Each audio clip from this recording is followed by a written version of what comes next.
Muy bien, señores, vamos a comenzar a hablar del famoso aparato digestivo y miren aquí esta imagen. Vaya, el colega que preparó esta presentación pensó en esta especie tremendo, su constitución corporal y tiene una cavidad bucal exuberante de gran tamaño. Y ya rápidamente me llama la atención la condición, el tamaño del animal, el tamaño de la boca será proporcional de acuerdo a la necesidad y forma de ingestión de alimento. Miren, por ejemplo, los colmillos y miren aquí, casi no veo diente aquí y veo algunos dientes pareciera ser rudimentarios en la parte posterior. Bueno, solo la manera un poco de llamar la atención cómo vamos a ir viendo las principales diferencias.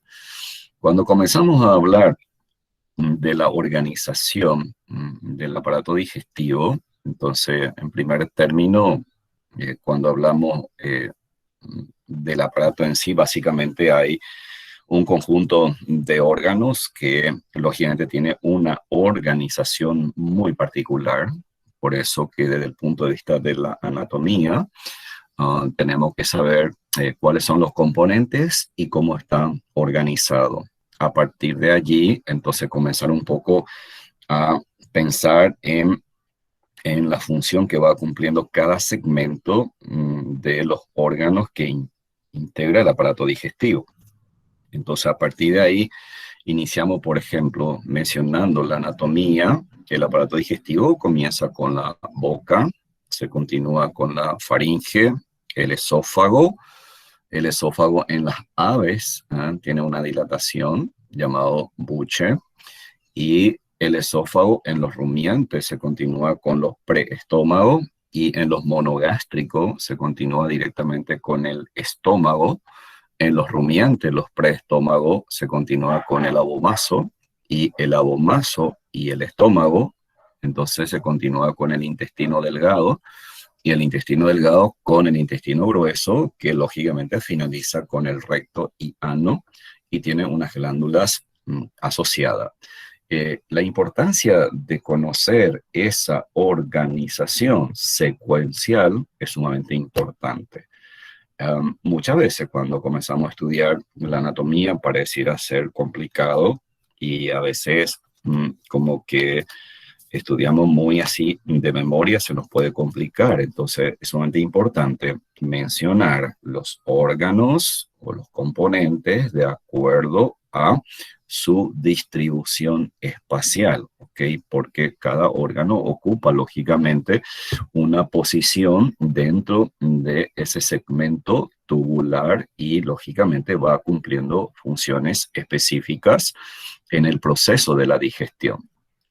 Todos los órganos que conforman el aparato digestivo está constituido embriológicamente. Esos órganos se originan a partir, en la mayoría, a partir del endodermo y una parte del ectodermo embriológicamente. La cavidad bucal, componentes de la cavidad bucal, el ano. Entonces, el ano es la parte terminal del aparato digestivo. Entonces, está conformado por el ectodermo. El resto del segmento tubular deriva del endodermo. Le recuerdo en embriología, cuando hablábamos de gástrula, ahí aparecía una invaginación del ectodermo, ¿se acuerdan? Cuando hablamos de una invaginación del trofoblasto que constituye el ectodermo, y lógicamente esa invaginación inicial va a dar origen a la cavidad bucal y al ano, que era el blastóporo. Ahora, cuando se profundiza, entonces a partir de ahí, habíamos dicho que ese ectodermo en la gástrula forma una estructura tubular que se denomina arquenterón, y el arquenterón era el tubo digestivo primitivo, y la capa que delimita las células trofoblásticas que delimita el arquenterón, entonces da origen a una capa embrionaria que se denomina endodermo. Por lo tanto, básicamente, todo el segmento tubular, a excepción de la parte terminal, es de origen endodérmico. Muy bien. Entonces, básicamente, cuando hablamos de aparato digestivo, vamos a encontrar un conducto alimentario que es básicamente consistente en estructura tubular, y yo le agregaría algo más, tubular y sacular, porque la faringe, el esófago, el intestino, ya, delgado y grueso, dependiendo de la especie, son estructuras tubulares. Sobre todo el intestino grueso puede tener, por ejemplo, una dilatación sacular, como es el ciego. Y los preestómagos y el estómago constituyen dilataciones saculares. Por lo tanto, yo diría que el conducto alimentario básicamente está constituido por órganos tubulares y saculares, extendidos desde la boca hasta el ano, y tienen estructuras asociadas como labios, lengua, los dientes y las glándulas extramurales, que significa que está fuera de la pared del tubo digestivo. Y esas glándulas, ustedes probablemente ya tienen claro, las glándulas salivales, el hígado y el páncreas. Si ustedes ahora mismo se preguntan, bueno, pero ¿por qué estas glándulas forman parte del aparato digestivo y está fuera de la pared del tubo digestivo? Porque justamente embriológicamente parte de su componente histológico deriva nada más y nada menos que del propio ectodermo. Por ejemplo, las glándulas salivales derivan del ectodermo de la cavidad bucal, el hígado y páncreas deriva del endodermo a nivel intestinal. Y cuando estudiábamos glándulas como tejido, habíamos dicho que las glándulas exócrinas, ¿se acuerdan? Derivan del propio epitelio de revestimiento y permanecen conectadas a la superficie del epitelio de revestimiento. ¿Ok?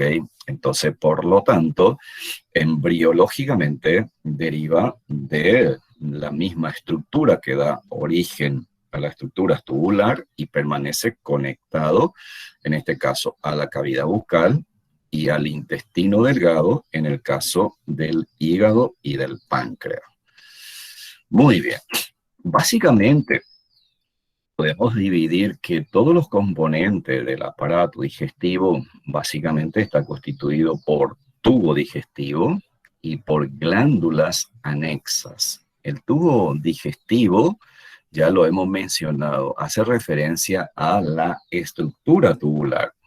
Y básicamente como órgano tubular se inicia a nivel de la faringe. La cavidad bucal es muy particular porque tiene una conformación anatómica un poco diferente, lógicamente, a la parte tubular, básicamente, del aparato digestivo, pero la cavidad bucal indudablemente es el inicio del aparato.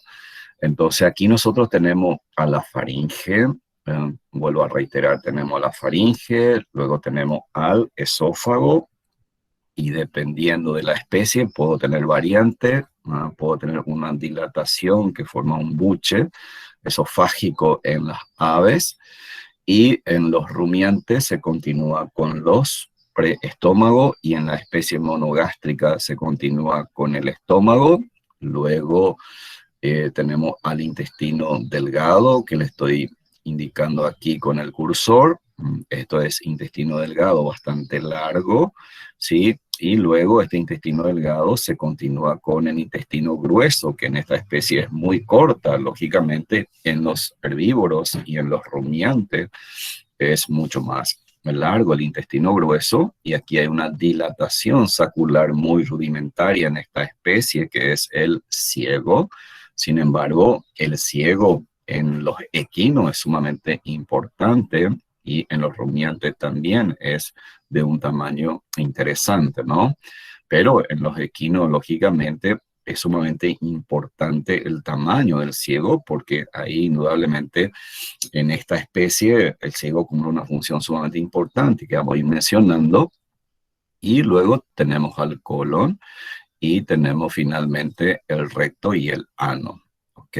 Entonces, como componente tubular del aparato digestivo. Miren aquí, ustedes ven esta estructura que es un saco. Les presento al rumen. Este es el saco ruminal, ¿eh?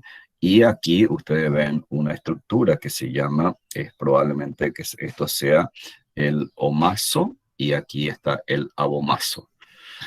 Y como glándulas anexas al aparato digestivo tenemos a las glándulas salivales, tenemos al hígado, y vemos al hígado, y vemos al páncreas. El páncreas se encuentra en la primera porción del intestino delgado.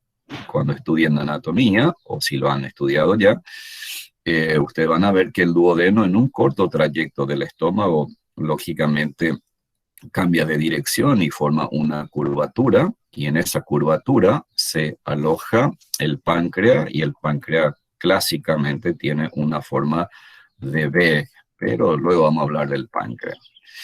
Ahora bien, indudablemente para hablar del aparato digestivo necesitamos mencionar las funciones. Y vaya que las funciones son muy variadas y complejas, por lo tanto eso me indica que los diferentes órganos que conforman este aparato, entonces lógicamente tiene que tener una estructura adecuada que permita lógicamente llevar a cabo estas funciones. Miren, tenemos entre las funciones la aprehensión de los alimentos.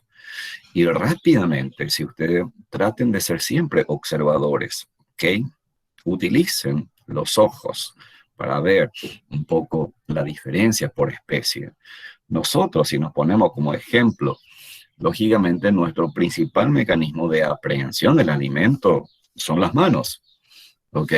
Llevamos con la cuchara, con los tenedores, el alimento, lógicamente, a la boca. Pero, ¿y cómo lo hacen los animales? Y dependiendo de la especie, vamos a comenzar a ver diferencia. Si, por ejemplo, pienso en el canino utiliza sobre todo los dientes, pero también puede utilizar las manos. Si ustedes le dan un hueso grande con carne al perro, ¿qué va a hacer el perro? Lo aprisiona con la mano y lo desgarra con los dientes. Y si voy a un gato, el gato utiliza los dientes. Ahora, el perro come de una manera voraz, dependiendo del tamaño, de la raza. ¿Eh? El gato come relativamente lento, ¿ok? Y si voy a los rumiantes, ¿cómo obtienen sus alimentos? Prácticamente utilizando la almohadilla dentaria, anatomía. Ustedes van a ver que los rumiantes no tienen incisivo superior, pero ahí hay un engrosamiento de la mucosa, y ese engrosamiento de la mucosa, fíjese, ¿por qué es tan engrosada ahí? Porque suple la ausencia de los dientes, y justamente los bovinos lo que hace es introducir el alimento, y el diente incisivo inferior lo aprisiona contra la almohadilla superior y prácticamente mueve la cabeza, y de esa manera realiza el corte del alimento de los pastos principalmente que está ingiriendo. Ok, ¿y qué pasa con el equino? El equino utiliza mucho los labios. Si ustedes observan a un equino cuando está pastando, hace este movimiento, ¿eh? Hace este movimiento con los labios. ¿Y qué está haciendo? Está seleccionando. El equino tiene una gran capacidad de seleccionar el alimento que va a ingerir. Y, lógicamente, ahí utilizan más lo incisivo. En cambio, en los rumiantes utiliza lo incisivo, utiliza mucho la lengua, ¿sí? Utiliza mucho la lengua y la almohadilla dentaria superior. ¿Y qué pasa, por ejemplo, con las aves? Las aves picotean y luego levanta la cabeza, hace algunos movimientos. Es muy simpático cuando ustedes lo miran a las aves ingerir alimento, pero es la particularidad que tienen las especies. Por lo tanto, también la estructura anatómica de la cavidad bucal tiene que estar relacionado a la función que cumple, ¿no?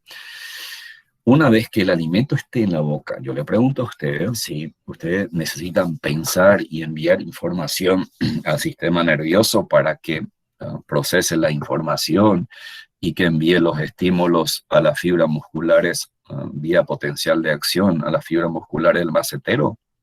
No es necesario, porque prácticamente, fisiológicamente también eso se explica que algunos eventos muy cotidianos, entonces ya se produce prácticamente de manera inerte, momentánea, simple hecho que esté el alimento en la boca, ya se producen las estimulaciones apropiadas y se produce, lógicamente, los movimientos masticatorios y se produce la fragmentación, la trituración del alimento dentro de la cavidad bucal. Entonces, para que haya una trituración, fíjese que los dientes es sumamente importante, los músculos, el macetero es sumamente importante, pero también ahí ocurre otro fenómeno. Ese alimento que ingerimos o que el animal está comiendo debe ser deglutida. El famoso tragar, eso sí, técnicamente el término técnico que utilizamos es ingestión o deglución. ¿Qué entendemos por ingestión o deglución? Es simplemente el pasaje del alimento de la boca a través de la faringe al esófago. Eso es ingestión o deglución. Pasaje del alimento de la boca vía faringe al esófago. Ok, ese el acto de decir tragué el medicamento, tragué el alimento. Ok, eso es ingestión. Ahora bien, para que haya una buena ingestión, ok, necesita haber algo. Una buena trituración, dependiendo de la especie hay variaciones, y una buena salivación. La salivación que hace va a humedecer ese alimento y va a facilitar el proceso de la deglución. Vaya que es importante las glándulas salivales, porque si hay dificultades en la secreción de la saliva, quiere decir que va a ocurrir que probablemente no se va a humedecer adecuadamente el alimento y probablemente al momento de deglutir puede generar pequeñas lesiones. Y cuando comenzamos a hablar de ese alimento ingerido deglutido, debe ser transportado. Se transporta por un órgano que se encuentra aquí en la zona cervical, que se llama esófago. El esófago, vamos a ver su estructura histológica, pero aquí les quiero llamar la atención para que ustedes pues comiencen a razonar y construir conmigo su estructura histológica. Miren, es importante saber que el esófago es una estructura tubular. ¿Ok? ¿Cuál es la función del esófago? Es simplemente transportar el alimento. Es importante meterse en la cabeza porque a partir de ahí yo voy a deducir qué estructura histológica tiene que tener el esófago. Muy bien, entonces el esófago transporta el alimento y luego llega a los preestómagos o llega al estómago verdadero. ¿Qué ocurre en los preestómagos? ¿Y qué ocurre en el estómago, en la especie monogástrica o en el abomaso? En los poligástricos o en los rumiantes. Señores, tanto en los preestómagos como en el estómago y en el abomaso, ya se inicia los fenómenos de la digestión. Muy bien. ¿Y la digestión en qué consiste? Son varios procesos que implican, lógicamente, la reducción de las partículas nutritivas al menor tamaño posible para que pueda ser, lógicamente, absorbidas. ¿Ok? Esa digestión que consiste en la reducción de los alimentos, partículas que puedan ser absorbidas, implica una digestión mecánica. ¿Qué importancia tiene la digestión mecánica? Mire, por ejemplo, el rumen es un gran saco que recibe el alimento ingerido por los rumiantes y en gran cantidad y se estratifica en el rumen. Y en el rumen tengo agua con microorganismos. Entonces le llamamos jugo ruminal. Es un jugo digestivo. Y aquí por la localización hablamos de un jugo ruminal. Tiene gran cantidad de microorganismos. Estos microorganismos, ¿qué va a hacer? Entonces, ¿qué importancia tiene la digestión mecánica en el rumen? Cuando se contrae el rumen, entonces hay movimiento. Si hay movimiento, se mezcla el alimento con el jugo ruminal. Y si se mezcla el alimento con el jugo ruminal, por un lado humedece más el alimento y por otro lado los microorganismos van a comenzar a trabajar mejor. Entonces, fíjese, ya automáticamente hay una digestión también biológica o una digestión microbiológica, como lo llamarían en bioquímica. Entonces tenemos una digestión microbiológica, sobre todo en los rumiantes. Ahí es sumamente importante y ya los profesores de bioquímica le va a ir mencionando y los detalles. Nosotros a grandes rasgos tocamos aquí. Si hay algunas preguntas luego de la clase podemos un poco discutir, ¿no?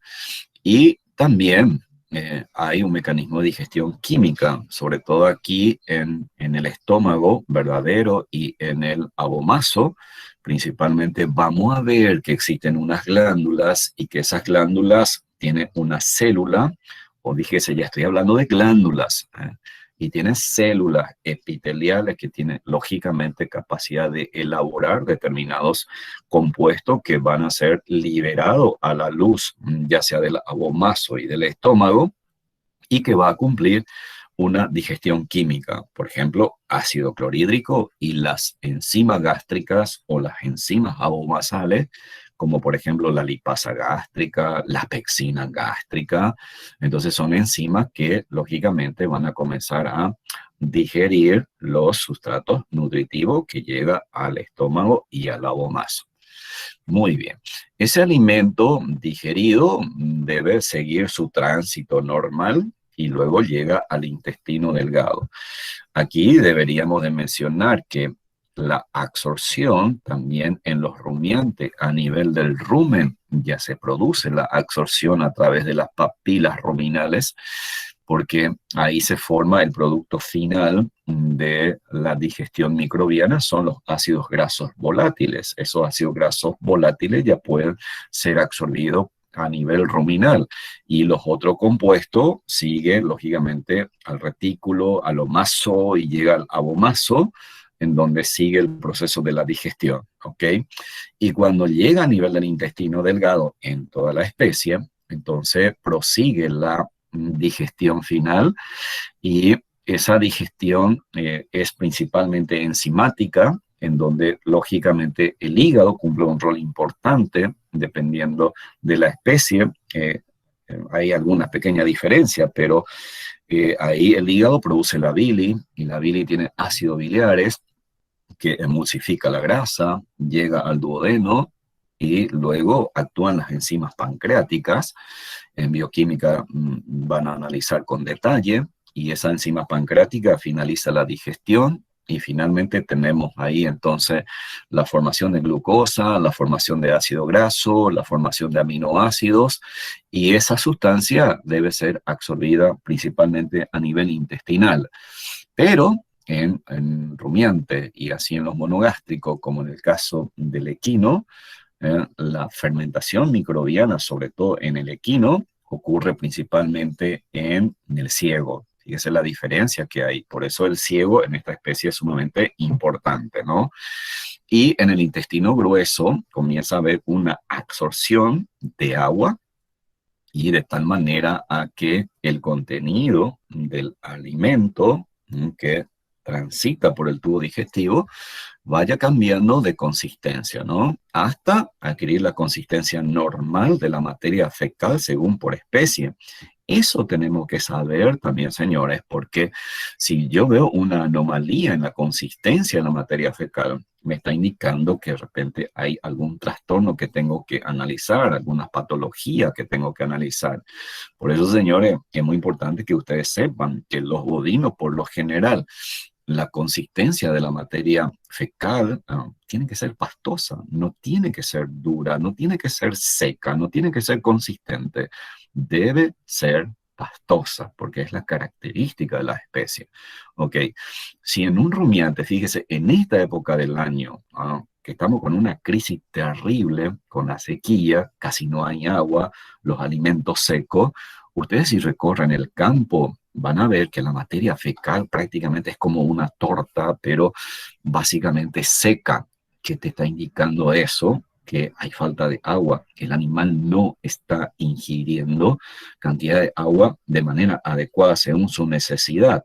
O también me puede indicar que el tránsito del alimento es bastante lento, porque si hay un tránsito lento, entonces se absorbe mayor cantidad de agua. Miren la importancia que tiene el hecho de saber eso, porque yo veterinario, que cuando recorro el campo y veo esa característica, digo, bueno, aquí hay algo que tengo que analizar y tengo que corregirla, ¿no?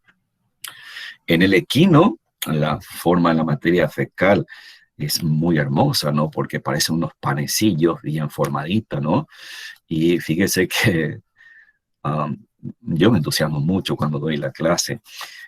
Mire, por ejemplo, los rumiantes defecan con una facilidad terrible, ¿no?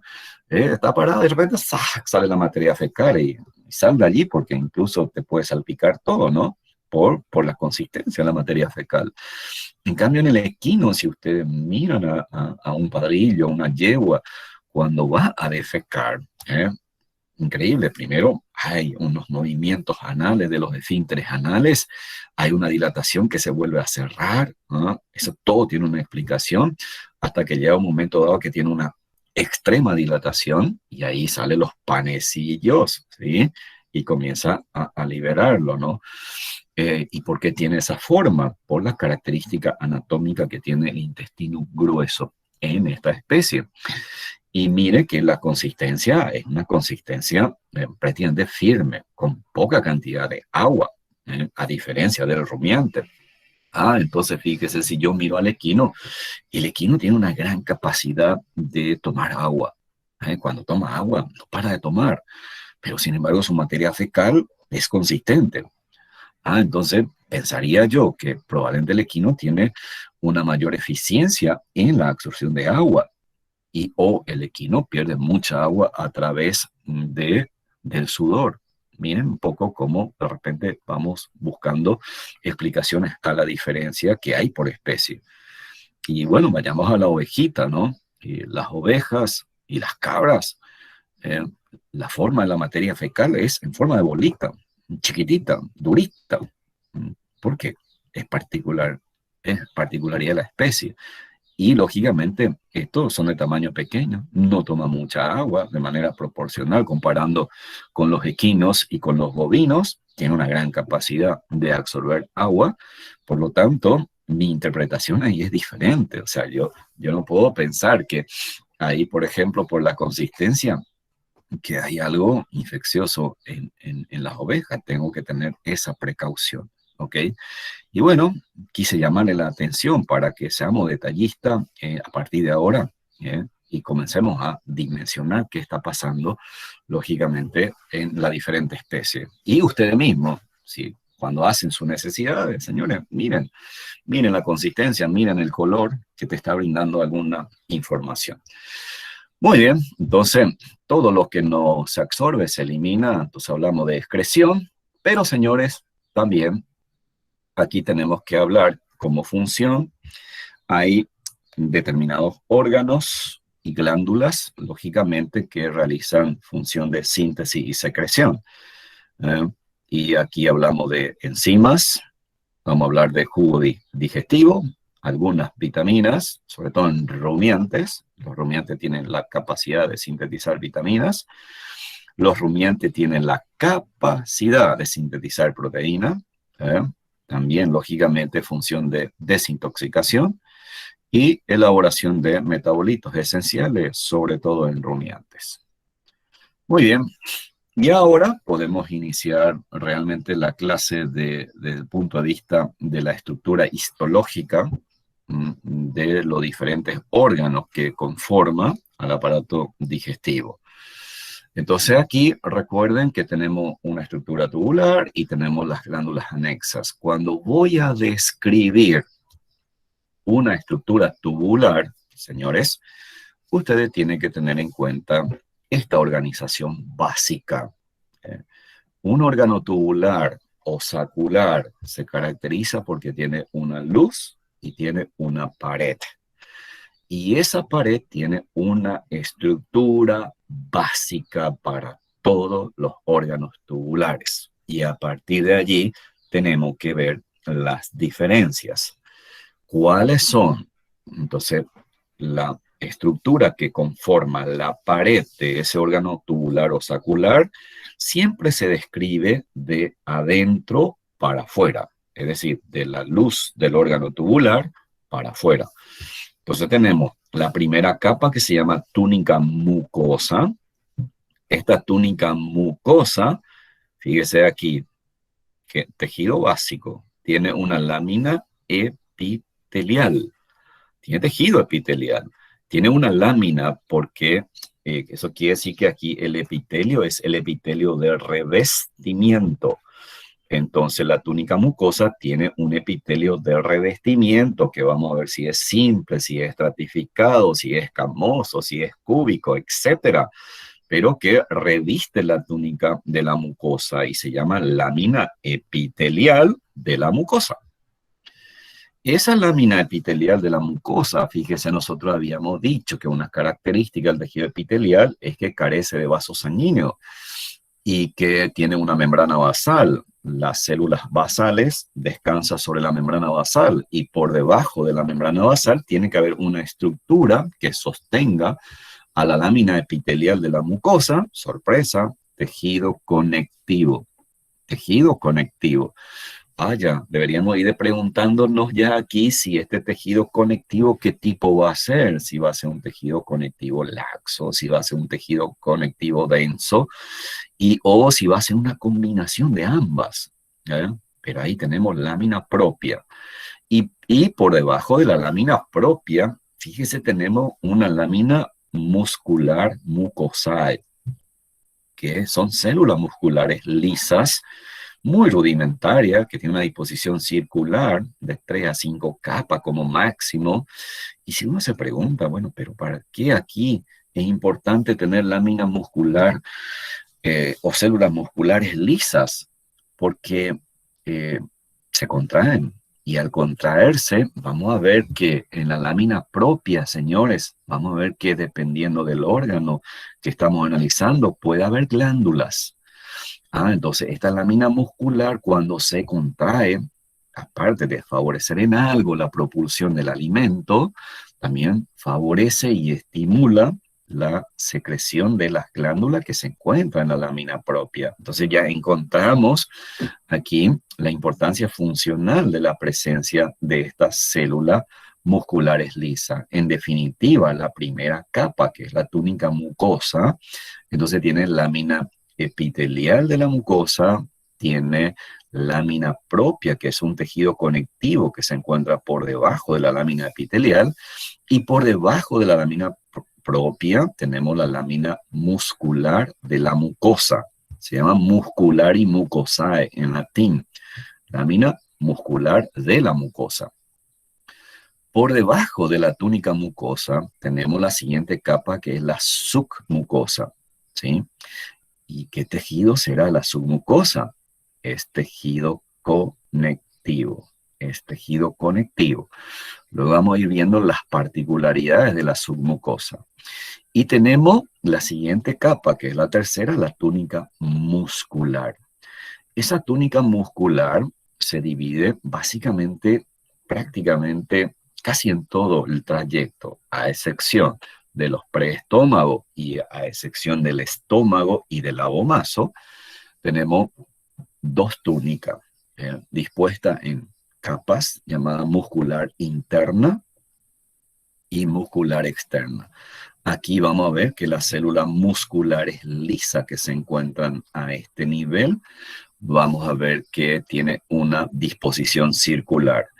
Y la túnica muscular externa tiene una disposición longitudinal. Vaya, ¿para qué es ¿por qué es circular y por qué es longitudinal?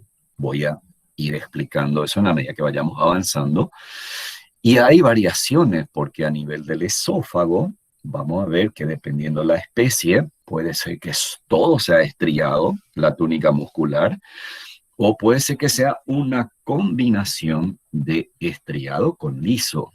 ¿Y por qué en el esófago tiene estriado? Vaya, eso es importante porque la función meramente del esófago es transportar y está transportando alimento que tiene una digestión grosera.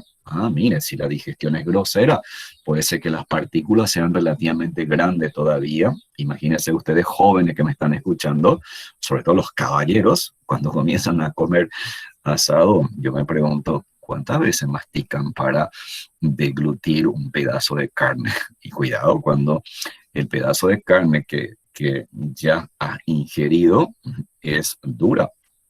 Y usted va a sentir que el esófago ahí desciende lentamente y lógicamente, porque es lento, porque el alimento que no lo ha masticado bien es grosero y por suerte el esófago tiene una túnica muscular bastante potente y es estriado, ¿bien? Y o combinado con liso en alguna especie que vamos a ver. Entonces te permite que ese alimento vaya y siga su tránsito. Y le dije a ustedes que en el caso del preestómago y estómago y abomazo, tiene una tercera capa, que es una capa intermedia. Entonces ahí podríamos decir que hay 3 capas que vamos a ir mencionando. Y luego tenemos la última capa por fuera, que es la famosa túnica serosa o adventicia. Por ejemplo, lo que ustedes ven aquí por fuera en este órgano aquí es tejido conectivo y es la serosa. ¿Y cuándo es serosa o en qué parte? Entonces, todos los órganos que se encuentran dentro de la cavidad torácica y de la cavidad abdominal, entonces los segmentos tubulares del aparato digestivo, por ejemplo, en la porción torácica, esofágica, y luego todas las vísceras que se encuentran en la cavidad abdominal, externamente está cubierta por serosa. La porción esofágica cervical y el recto que se encuentra ya en la cavidad pelviana, en donde no hay peritoneo, eso en anatomía lo van a ver, entonces ahí de vuelta es adventicia. Y la adventicia es un tejido conjuntivo y es denso. Actúa como una cápsula protectora, como una vaina. Y la túnica serosa, lógicamente, está representada por la membrana serosa, en donde la unidad estructural básica son las células mesoteliales. Y recuerden que el mesotelio es una célula epitelial con gran capacidad de liberar agua. Por lo tanto, la serosa es húmeda. Si yo comparo con la adventicia va a ser mucho más seca porque es tejido conectivo, sobre todo denso. Muy bien, aquí ustedes tienen un órgano tubular en donde ustedes tienen la luz. Aquí tienen la mucosa. Esta es la mucosa. Si ustedes me siguen con el cursor, miren aquí, voy a indicar. Esta es la túnica mucosa y hasta dónde llegará la túnica mucosa. Esto es lámina epitelial. Todo lo que estoy señalando de aquí hasta la luz es la lámina epitelial. En este caso, digamos, la mucosa es muy particular en su disposición. Vamos a ver que hay muchas variaciones en el tipo de epitelio y en la organización. Pero por ahora vamos a identificar, esta sería la lámina epitelial. La lámina epitelial está sostenida por una lámina de tejido conectivo, que es la lámina propia, aquí, la lámina propia, y deberíamos de ver la muscularis mucosae. No es tan visible la muscularis mucosae, pero eventualmente podría estar localizado a este nivel. Y luego tenemos la túnica submucosa, ¿no? La túnica submucosa sería todo este segmento. Y la túnica muscular, aquí de color rojo más intenso, aquí puedo distinguir que tengo una capa, probablemente esta sea la interna, que es circular, y tengo una capa externa, que es la longitudinal. Y mire la túnica serosa, en este caso, y o adventicia, aparece como una delgada lámina. Entonces tenemos aquí la túnica mucosa, tenemos la túnica submucosa, tenemos la túnica muscular y tenemos la túnica serosa y o adventicia. Bueno, a partir de aquí, ¿cuáles son los componentes de la estructura bucal? La cavidad bucal, ustedes lo van a ver en anatomía, está conformado lógicamente la pared básicamente por los huesos, maxilar inferior, maxilar superior, ¿sí? El hueso del palatino, cubierta siempre por la mucosa. Y para nosotros en histología es importante considerar que la cavidad bucal, lógicamente, es el inicio del aparato digestivo, y ahí básicamente vamos a ver que hay una transición, un cambio de la estructura histológica de la piel. Fíjese que yo mismo aquí voy a estar indicando, por ejemplo, tenemos el mentón, tenemos el labio superior, el labio inferior, y externamente está cubierta por piel, ¿ok? Y lógicamente aquí tenemos folículos pilosos, a veces sudamos, significa que hay glándulas sudoríparas, que dependiendo de la edad puede haber pequeños acúmulos de grasa, que significa que hay glándula sebácea. Luego tenemos una zona de transición entre la piel y la cavidad bucal, y ahí en ese sitio, decimos nosotros, los labios, pero en realidad ese sitio constituye ya una parte del labio y representa la zona de transición entre la piel y la cavidad bucal. En ese sitio no hay folículo piloso, no hay glándulas sudoríparas, no hay glándula sebácea, por lo tanto ya es un epitelio modificado que vamos a ir viendo. Bueno, es bastante complejo, pero vamos a tratar de simplificar para no ser tan reiterativo en esto. Entonces, como componentes tenemos los labios, las mejillas, las encías, paladar duro, paladar blando, lengua, diente, glándulas salivales mayores y menores como componente de la cavidad bucal.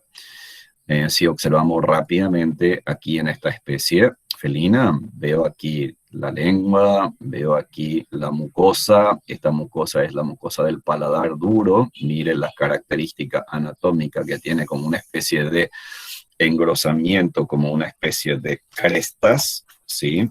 Que genera, vamos a decir, una modificación importante dentro de la cavidad bucal, ¿ok? Bueno, entonces aquí tenemos, fíjese, esta conformación anatómica, y luego tenemos aquí lateralmente a nivel de las mejillas, tenemos más bien de superficie lisa, y miren la lengua como tiene esta especie de espículas o espinas. Entonces, miren que ya veo que hay diferencias anatómicas. Luego voy a la especie canina. Miren, aquí ya veo que hay diferencia importante con la lengua, y lógicamente la mucosa pareciera ser bastante similar. Miren en el rumiante, vaya, y miren aquí el engrosamiento marcado, hay una almohadilla dentaria fantástica. Luego mire que este engrosamiento es parecido también a lo que vemos en caninos y felinos, pero hay un detalle. Miren, si yo miro aquí la mucosa de la mejilla en esta especie, voy a los rumiantes, miren este detalle, tienen papilas.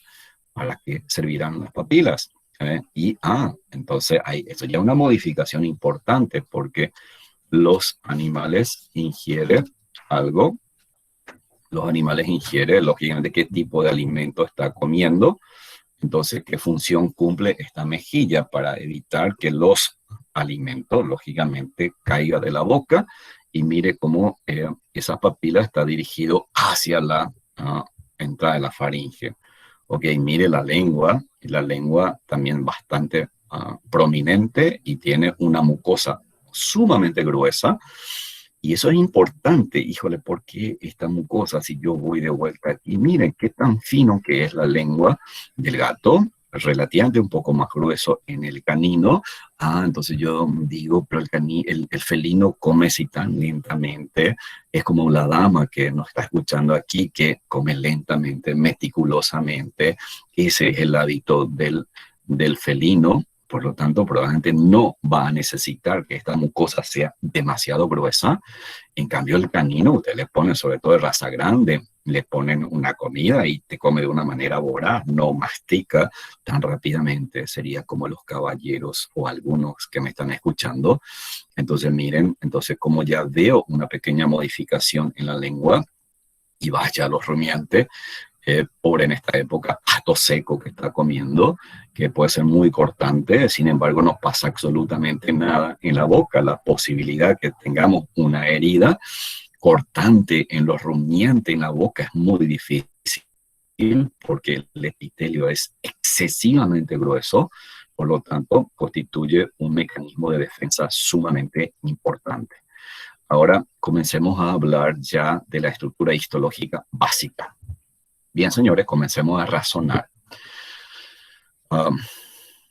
Lastimosamente, esto, si estuviésemos en clase sincrónica, lo estaríamos dibujando, haciendo participarle a ustedes de manera interactiva, pero de cualquier manera voy a tratar de emular que estoy con ustedes en una clase sincrónica y voy a hacerles razonar.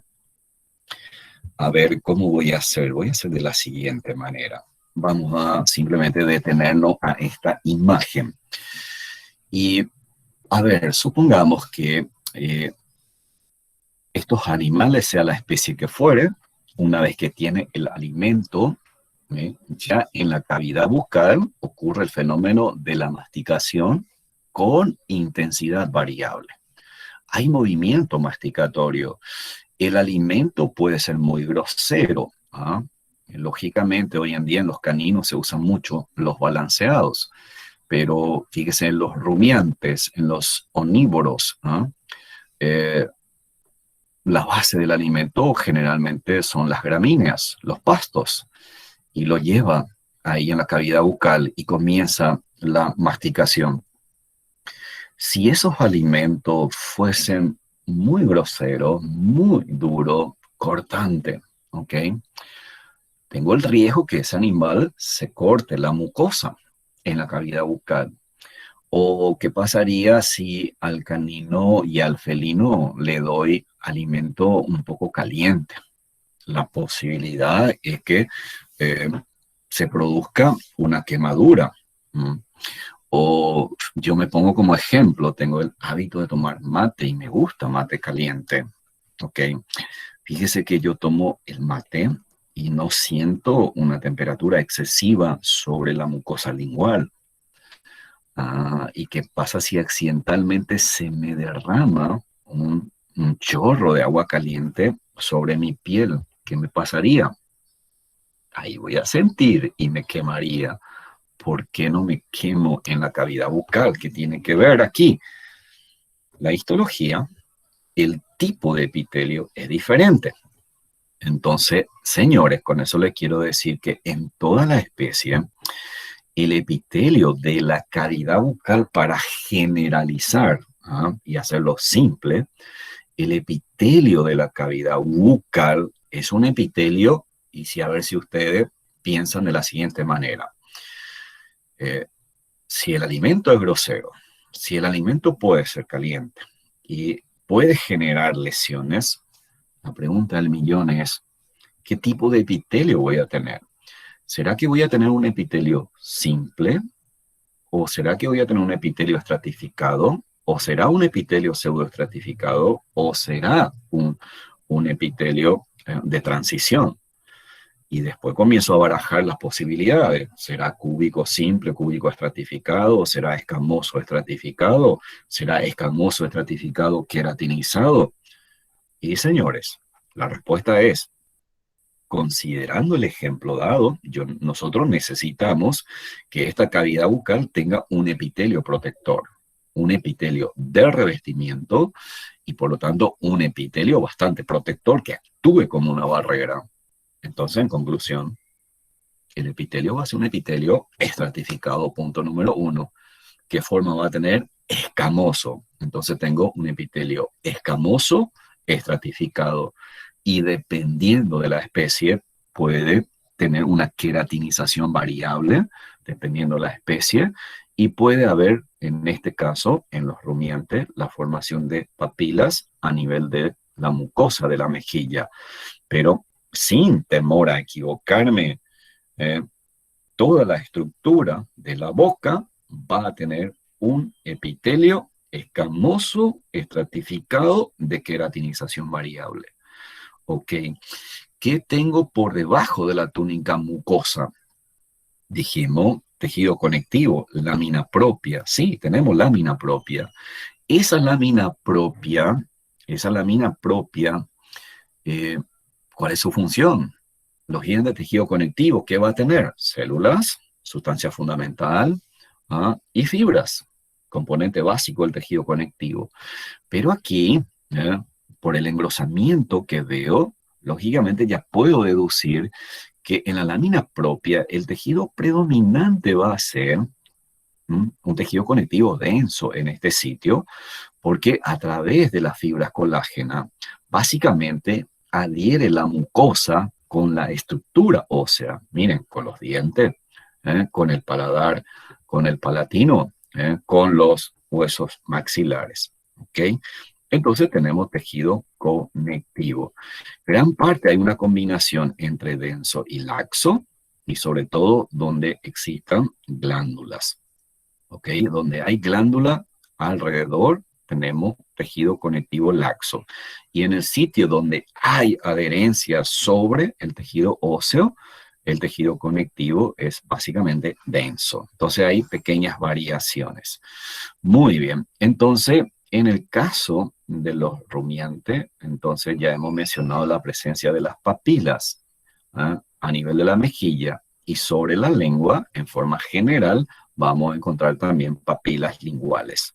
Muy bien, entonces aquí ya hablamos. La túnica submucosa, por lo general, es así muy delgada, porque esta túnica submucosa, incluso a nivel de las encías y eso prácticamente es casi inexistente, pero es mínima y lo adosa directamente, se asocia directamente al tejido óseo en esos sitios. Y en aquellos lugares más hacia el fondo, la cavidad bucal, sobre todo tenemos grandes cantidades de glándulas serosas, mucosas o mixtas. Bueno, en cuanto a los labios, básicamente aquí sí hay una diferencia importante. Cuando hablamos de los labios en sí, vamos a ver que tiene una zona cutánea. Esa zona cutánea tiene una piel, lógicamente hay folículos pilosos, glándulas sudoríparas, glándulas sebáceas que ya hemos mencionado. Luego tenemos la zona de transición o prolabio. En anatomía ustedes van a ver que esta zona de transición o prolabio, sobre todo en la parte profunda, ustedes van a ver que hay un músculo estriado orbicular. Para nosotros aquí el epitelio, ahí en esa zona de transición, prácticamente es un epitelio modificado, sigue siendo un epitelio escamoso estratificado. Ese epitelio escamoso estratificado no tiene folículo, no tiene papilas, no tiene glándulas, y tiene una zona interna que es la zona de la mucosa oral. Si alguna vez alguien de ustedes se pone frente al espejo y hace un movimiento para visualizar, a veces cuando tenemos un dolor dentro de la mucosa, hacemos una exploración visual frente al espejo, o si ustedes quieren hacer un ejercicio ahora mismo conmigo, fíjense, dirijan la punta de la lengua sobre la superficie interna de los labios. Si hacen ese ejercicio, ustedes van a poder deducir que la superficie interna de los labios es lisa, es húmeda. ¿Por qué? Porque ahí el tipo de epitelio, si bien es un epitelio, sigue siendo un epitelio escamoso estratificado, pero increíblemente por debajo, ahí en la submucosa, hay glándulas internamente. Internamente hay glándulas salivales, ¿sí? Y lógicamente la saliva presente dentro de la cavidad bucal lubrica la superficie interna. Que ustedes vean aquí en esta presentación, entonces tenemos la zona cutánea, que es básicamente piel bastante gruesa con modificaciones según especie, y usted tiene la zona prolabio, aquí está la zona prolabio o zona de transición. Internamente tenemos la zona mucosa, internamente que es lisa, húmeda, y por debajo aquí de la túnica mucosa tenemos la submucosa que contiene las glándulas salivales de la mucosa. Muy bien, ahí simplemente para que vayan viendo la zona. La mejilla, rápidamente, ya dijimos que el epitelio va a ser un epitelio escamoso estratificado queratinizado, Y sobre todo en los rumiantes fuertemente queratinizados, en los rumiantes aparecen las proyecciones papilares en la mejilla.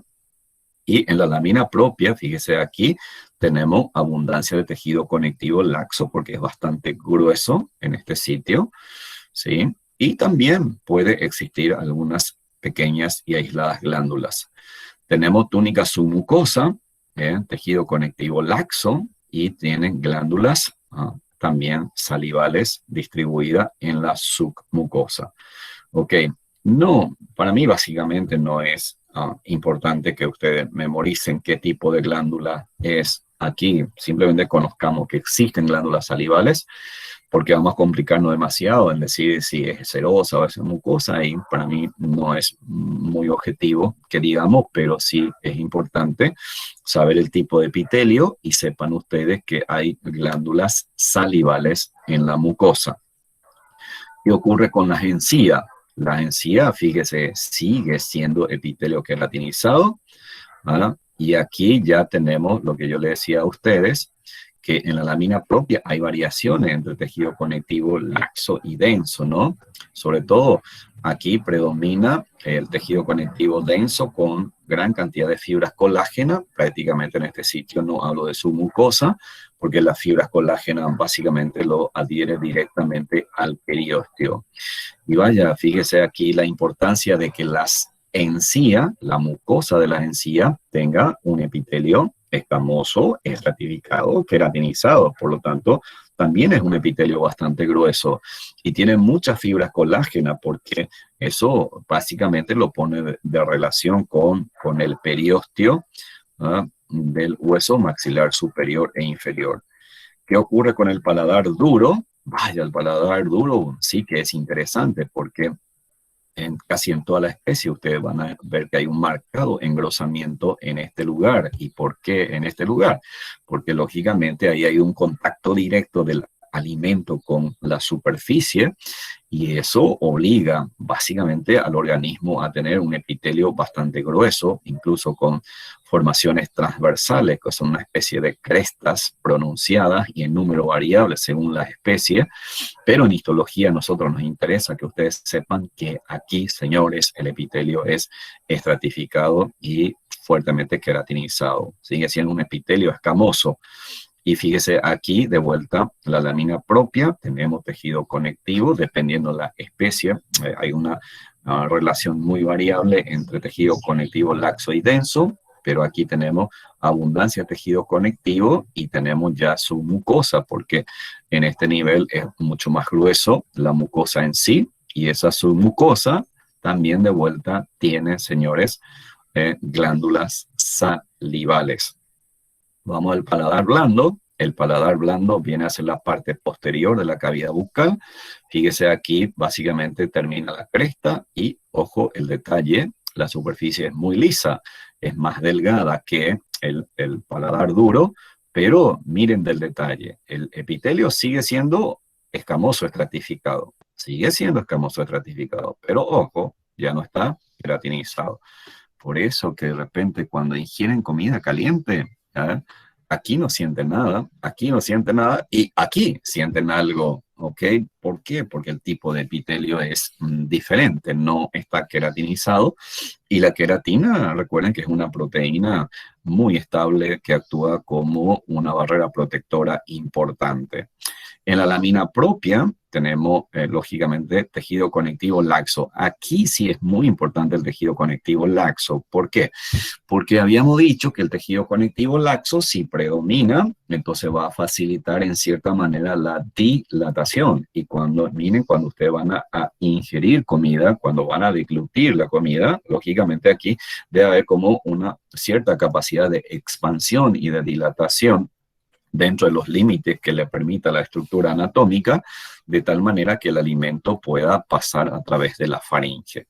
Ok, entonces miren del otro detalle. Es muy importante la presencia de glándulas en la lámina propia, y esta glándula es predominantemente mucosa. ¿Por qué la glándula a este nivel es predominantemente mucosa?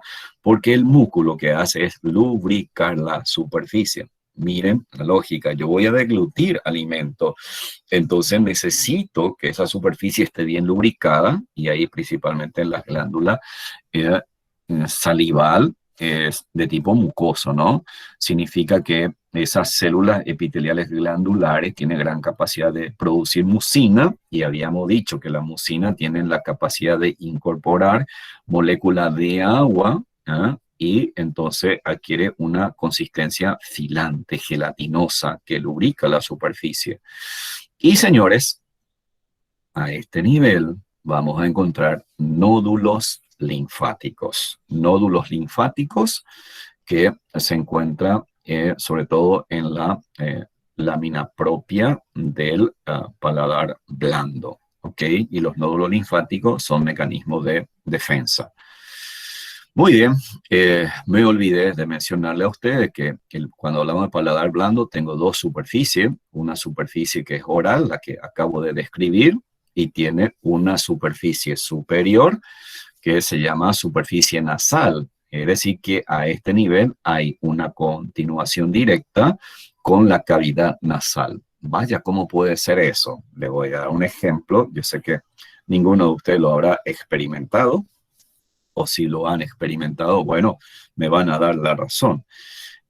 Muchas veces cuando hay una gastritis violenta, muy fuerte, y se produce el vómito, se elimina principalmente por la boca. Pero, ¿qué solemos hacer cuando queremos vomitar? Agachamos mucho la cabeza. ¿Eh? Y al agachar mucho la cabeza, ¿qué puede ocurrir? Puede ocurrir que parte del contenido del estómago vía esófago o faringe pase a la cavidad nasal. Oh, sorpresa. Entonces, el vómito, que debería ser eliminado exclusivamente por la boca, puede salir por la cavidad nasal. Vaya sorpresa. ¿Y por qué eso? Porque anatómicamente existe una comunicación a este nivel. Ahora bien, miren el detalle. Si esta superficie nasal, los gigantes, forma el piso de la cavidad nasal en este sitio, ahora pienso, ¿cuál es la función de la cavidad nasal? Incorporar aire, ¿ok? Inhalar y exhalar aire. Esa es la principal función, ¿ok? Entonces me pregunto, ¿habrá una necesidad mecánica de protección? Yo diría que básicamente no va a haber ahí acciones así mecánicas que lógicamente roce con la mucosa. Entonces el tipo de epitelio va a ser totalmente diferente, porque la función de la cavidad nasal es sumamente diferente a la función de la cavidad bucal. Entonces miren el tipo de epitelio. El epitelio es un epitelio cilíndrico, es un epitelio pseudoestratificado y tiene formación especializada, que son los cilios, ¿eh? Porque en algún momento eliminamos moco, ¿no? ¿Eh? Y ese catarro que uno elimina, que viene de la parte inferior, señores, fíjese aquí, el epitelio de la superficie nasal, del paladar blando, es un epitelio pseudoestratificado ciliado. Y lógico, la lámina propia también es tejido conectivo laxo, ¿ok? Y aquí, en este sitio, también hay pequeñas glándulas mixtas, por eso que de repente cuando uno tiene una rinitis, por ejemplo, una rinitis, podemos tener, por ejemplo, una secreción serosa, así como tengo también aquí glándulas hacia la superficie bucal. Bueno, avancemos. En un corte sagital de la cavidad nasal, fíjese aquí en un plano medio, ustedes pueden ver aquí los dientes, miren el grosor de la mucosa a nivel del paladar duro, y miren el engrosamiento marcado a nivel de la cresta. Esto me garantiza, y aquí este epitelio es bastante grueso, es un epitelio protector, es un epitelio escamoso, estratificado, fuertemente queratinizado. Por eso vuelvo a insistir, la posibilidad de encontrar una herida es bastante rara en los animales.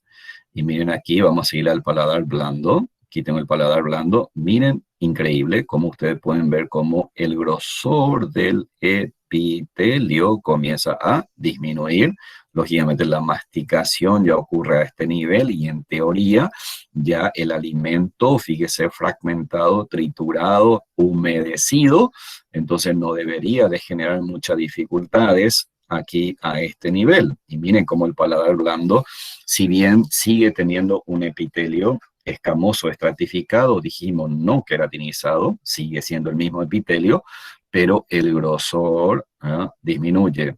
Y aquí sobre la superficie interna, esto ya es cavidad nasal. Entonces, a este nivel, aquí está el orificio que comunica, básicamente aquí comienza la faringe y lógicamente también en anatomía ustedes van a ver los orificios que presenta la faringe que comunica aquí con la cavidad nasal. Entonces aquí termina el paladar blando, se inicia la faringe y en este sitio, en la parte superior, describimos como la superficie nasal del paladar blando y fíjese aquí como la superficie es bastante lisa y húmeda porque el tipo de epitelio es totalmente diferente. Mire que aquí no tengo hueso, hasta aquí veo el hueso del palatino y fíjese aquí, esto es tejido conectivo. ¿De qué tipo es? Un tejido conectivo laxo, de tal manera que el alimento cuando va a ser deglutida, entonces como hay espacio aquí, fíjese, entonces el paladar blando como que experimenta una expansión y facilita el pasaje del alimento. Bueno, aquí simplemente las imágenes que va demostrando todo lo que ya estamos hablando. Vamos para ganar tiempo, simplemente ahí ya les indiqué todo la diferencia. Bueno, vamos a la lengua. La lengua básicamente es un órgano membranoso muscular. Ok, así lo van a definir en anatomía. Van a decir ustedes que la lengua es un órgano membranoso muscular muy móvil. ¿Por qué membranoso? Porque la lengua tiene un revestimiento de mucosa epitelial. ¿Ok? Tiene un revestimiento. ¿Y por qué muscular? Porque básicamente la lengua, quizá la estructura más predominante sea tejido muscular. ¿Okay? Y ese tejido muscular es un tejido muscular estriado, estriado esquelético. Vamos a ir viendo. Anatómicamente tiene una porción móvil, o sea, tiene una porción móvil, que es esta parte, y tiene una porción fija o la raíz, ¿sí? Y tiene un tabique, ¿ok? Aquí estoy señalando el tabique, ese embriológicamente, entonces, aquí hay como dos segmentos embriológicos que al nacimiento lógicamente debe estar totalmente fusionado. ¿Qué es lo que nos interesa a nosotros cuando hablamos de la histología de la lengua? Y de vuelta va el siguiente razonamiento. La lengua es el que entra en contacto directo con el alimento. Ok. Entonces, en alguna especie la lengua es importante para la aprehensión del alimento. Es sumamente importante. Recuerden, el equino, por ejemplo, tiene una lengua bastante móvil. Puede incursionar, puede doblar la lengua, etc. Y así como los bovinos también. Ahora bien, convengamos que en toda la especie, sobre la superficie de la lengua, entonces cuando hay una masticación, lógicamente ahí la mucosa de la lengua debe ser una mucosa bastante gruesa, debe ser un epitelio que actúe lógicamente como un epitelio de revestimiento protector. Por lo tanto, señores, no hay secreto. El epitelio va a seguir siendo un epitelio escamoso, estratificado, fuertemente queratinizado. Ahora bien, dependiendo de las especies, hay diferencias.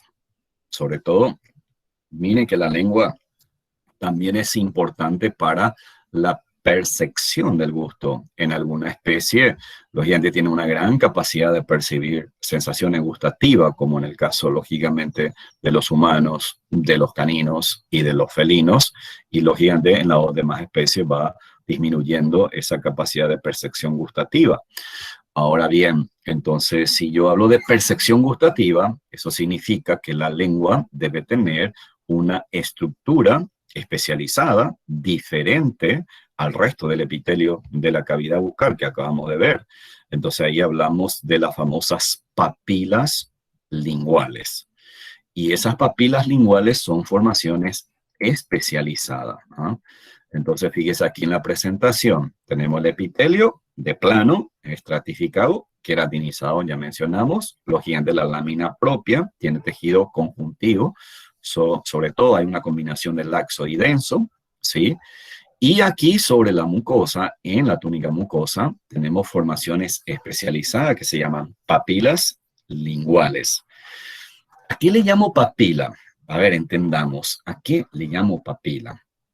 Y las papilas simplemente son aquí una evaginación e invaginación de la mucosa.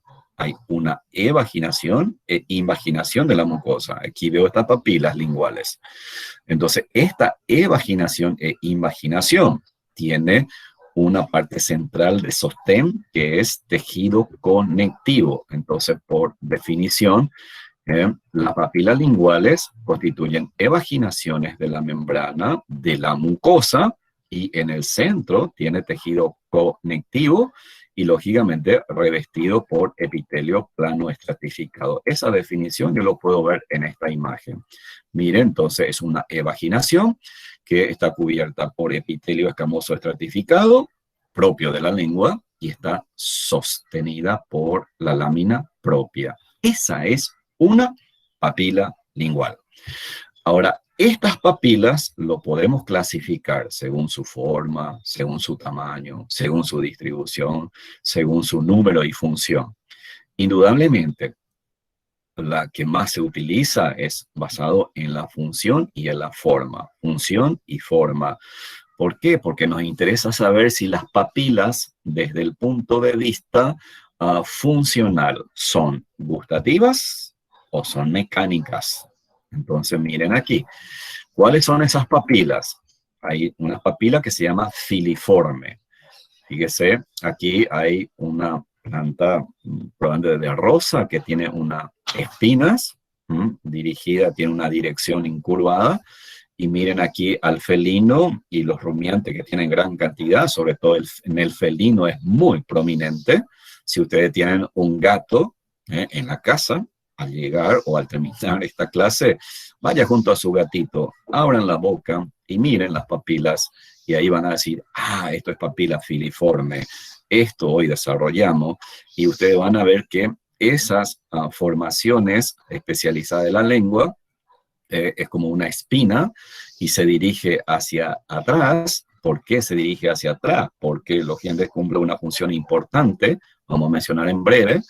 Entonces, dirigida hacia atrás, miren el epitelio, es un epitelio escamoso estratificado, miren, esto es queratina, queratinizado. Y se encuentra en gran cantidad sobre el dorso. ¿Por qué sobre el dorso? Por la función que cumple. Cumple una función mecánica. Al cumplir una función mecánica, algunas partículas alimenticias pueden quedar entre aquí en la profundidad de las invaginaciones o cuando toma agua, la molécula del agua, entonces queda también entre este espacio y lógicamente cuando el animal lo ingiere lo va deglutiendo hacia la cavidad bucal, ¿ok? Muy bien, entonces lo tenemos en gran cantidad en este sitio, ¿ok? Y la función, ya dijimos, es meramente mecánica. Bueno, ¿cuál es la otra papila? La papila llamada fungiforme. Entonces, una clasificación basada en la morfología. Esta papila fungiforme, como ustedes pueden ver aquí, fíjese, es parecido a una especie de hongos que tiene un ensanchamiento en la superficie apical y está estrangulado hacia la parte ventral, hacia la parte inferior. Y ustedes tienen aquí el tejido conectivo el tejido conectivo, que es la lámina propia que actúa como un elemento de sostén. Miren el epitelio, que es un epitelio escamoso estratificado, pero la queratinización ya es prácticamente mínima. Y lo interesante aquí es que estas papilas fungiformes cumplen dos funciones, mecánicas y gustativas, ¿ok? Porque también tiene una hendidura, unas invaginaciones que lógicamente en pequeñas partículas alimenticias puede quedar atrapado aquí o molécula del agua, por lo tanto cumple funciones mecánicas. Y aquí ya hablamos de que esta papila es gustativa, es decir, que tiene la capacidad de percibir sensaciones gustativas. Y en cuanto a su distribución, también se encuentra en la porción craneal, pero entre las papilas filiformes. Si lo comparo en número con las papilas filiformes, lo encontramos en menor cantidad. Vamos a la siguiente papila, que es la papila foliada, porque parece a las hojas, y esto se encuentra sobre todo ¿dónde? Cerca de la raíz y un detalle en los bordes laterales. En algún momento ustedes cuando tienen una cosa dulce en la boca, como un caramelo o un chicle, al principio ustedes lo tienen sobre el dorso de la lengua, ¿ok? Cuando dejan de percibir las sensaciones gustativas que probablemente ustedes hacen, desplazan esa sustancia en lateral a la lengua y vuelven a percibir sensaciones gustativas. Eso es porque ahí en ese sitio tenemos a estas papilas foliadas, pero en menor número que las anteriores, y su función, señores, es meramente gustativa. Luego tenemos a las papilas denominadas papilas caliciformes o circunvaladas. Fíjese aquí lo increíble como en las papilas caliciformes o circunvaladas, ustedes tienen aquí una profunda hendidura, hay un cuello relativamente estrecho, y miren aquí, esto es la evaginación, este es el epitelio, que es un epitelio escamoso estratificado, pero fíjese que el grosor del epitelio está disminuido ya en este sitio, y estas papilas son papilas gustativas. Estas papilas son muy escasas y se encuentran a nivel de la base de la lengua, se dispone como una B con el vértice dirigido hacia la cavidad faríngea. Y tenemos aquí las papilas, las últimas papilas, que son las papilas lenticulares o cónicas. Estas papilas lenticulares o cónicas son muy prominentes y numerosas, sobre todo en los rumiantes. Miren aquí, estas papilas que ustedes ven aquí, que se disponen en hilera, como formando una especie de V con el vértice dirigido hacia la cavidad bucal, son las papilas caliciformes. Podemos contabilizar, incluso diciendo que aquí veo 6 papilas caliciformes, que está incluido en una especie de fosa de la mucosa lingual, y es una papila gustativa. Entonces, y estas papilas que ustedes ven aquí, que son bastante pronunciadas y numerosas, que parece ser muy gruesa y seca por el aspecto, son las papilas lenticulares o cónicas en abundancia en la parte dorsocaudal sobre la raíz de la lengua, y su función es meramente mecánica. Aquí veo esta papila histológicamente, tiene un grueso epitelio. Si yo lo comparo de vuelta, fíjese con la papila circunvalada, miren el grosor del epitelio, y miren aquí, fíjese, es bastante grueso y de un color rojo más intenso porque está gruesamente queratinizada, porque su función es meramente mecánica. Entonces, para poder un poco entender y cómo percibe las sensaciones gustativas estas papilas, es porque esa papila en su pared tiene incorporado una estructura especializada modificada que se llama corpúsculos gustativos. Estos corpúsculos gustativos, ¿qué son? ¿Qué son los corpúsculos gustativos? Señores, los corpúsculos gustativos simplemente son células epiteliales modificadas, ¿ok?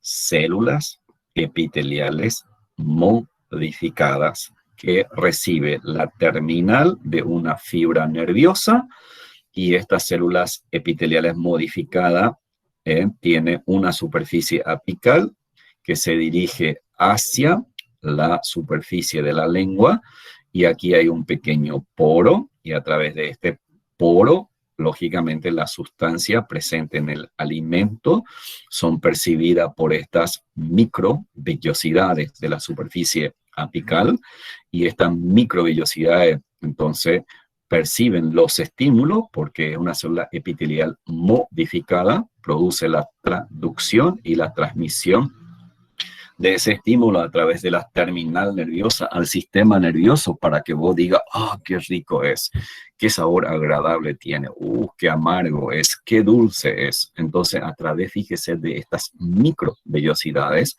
se produce la percepción de la sustancia que lógicamente genera las sensaciones gustativas. Entonces recuerden que los corpúsculos gustativos, señores, son simplemente células epiteliales modificadas que recibe una terminal nerviosa y que tiene una superficie apical donde hay microvellosidades para la percepción gustativa. Lógicamente aquí tenemos células basales, va madurando hacia la parte interna, entonces vamos a tener lo que se llama células oscuras, intermedias y células claras. Simplemente la maduración de esas células. Para que ustedes puedan apreciar esto por la forma que tiene. Esta es una papila ¿de qué tipo? Es una papila foliada. La papila foliada era una papila gustativa. Y miren aquí, histológicamente, cómo el corpúsculo gustativo está incluido en el espesor de ese epitelio estratificado y simplemente son células epiteliales modificadas. Aquí se estarían las células basales, estas serían las células oscuras.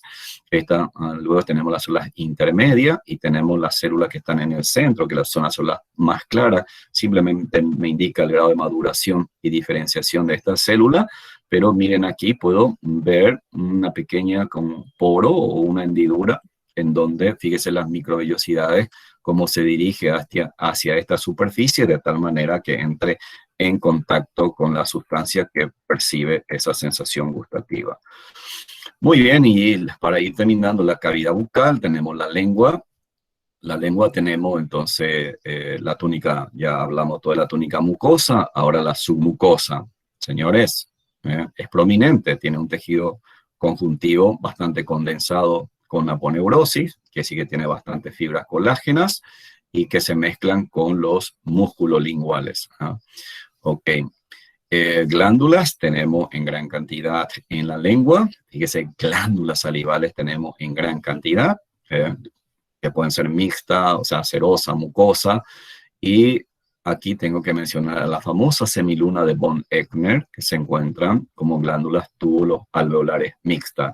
Sobre todo la semiluna de von Eckner es una glándula que se encuentra justo en la fosa de las papilas caliciforme. Se lo encuentra en gran cantidad. Pero recuerden que la glándula mixta, entonces tiene la semiluna de von Eckner. Y la lengua, básicamente, como dijimos, es un órgano muscular membranoso. Miren, la túnica muscular es estriado. Señores, el músculo de la lengua es estriado esquelético. Por eso usted puede sacar la lengua, puede parar de masticar, puede parar de mover la lengua, puede mover la lengua porque está sujeto a control voluntario, y también tenemos glándulas salivales. Ustedes tienen aquí la túnica mucosa, epitelial, ¿sí? Escamoso o estratificado. Miren aquí el grosor que tiene. Y bueno, ustedes tienen las glándulas salivales. Aquí tienen las papilas filiformes, las papilas aquí fungiforme, como hongo, filiforme, fungiforme, mecánico, gustativo. Tienen las papilas foliadas, tienen los corpúsculos gustativos, ¿sí?